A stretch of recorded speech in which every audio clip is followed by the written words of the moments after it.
Habemus Papam. Pas facile d'endosser les espoirs d'1 milliard de fidèles. Habemus Papam, ou l'histoire d'un pape incapable d'assumer ses responsabilités. C'est Michel Piccoli qui incarne ce religieux en proie au doute, fugueur, qui obligera le Saint-Siège à embaucher un psychanalyste.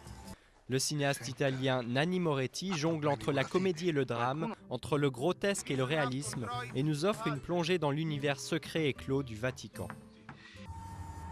L'affaire Doutreau a tenu la France en haleine pendant près de 10 ans. Pas étonnant donc que le cinéma se la soit approprié. Qu'est-ce que vous me reprochez exactement? Vous et votre épouse êtes accusés de viol sur mineur de moins de 15 ans. Dans Présumé coupable, Philippe Torreton incarne l'huissier Alain Maréco.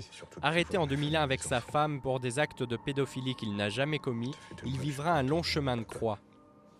Avec son film, le réalisateur Vincent Garinck a voulu transmettre l'indignation qu'il a ressentie à la lecture du journal tenu par Alain Maréco en prison. Condanna Vallanzasca Renato alla pena dell'ergastolo.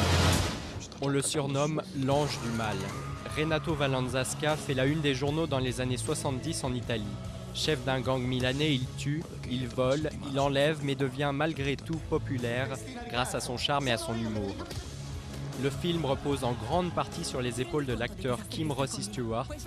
Le réalisateur italien Michele Placido a exigé de lui une implication totale, lui demandant même de participer à l'écriture du scénario.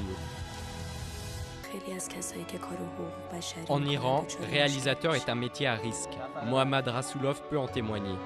Inculpé d'actes et de propagande hostile au régime iranien, il n'a pas pu se rendre en France lorsque son film Au revoir a été primé à Cannes en mai. C'est d'ailleurs en liberté provisoire et dans la semi-clandestinité qu'il a tourné son film, l'histoire de Noura, une jeune avocate iranienne qui décide de fuir son pays. آدم اگه تو کشور خودش احساس غربت میکنه بهتره بره تو غربت احساس غربت کنه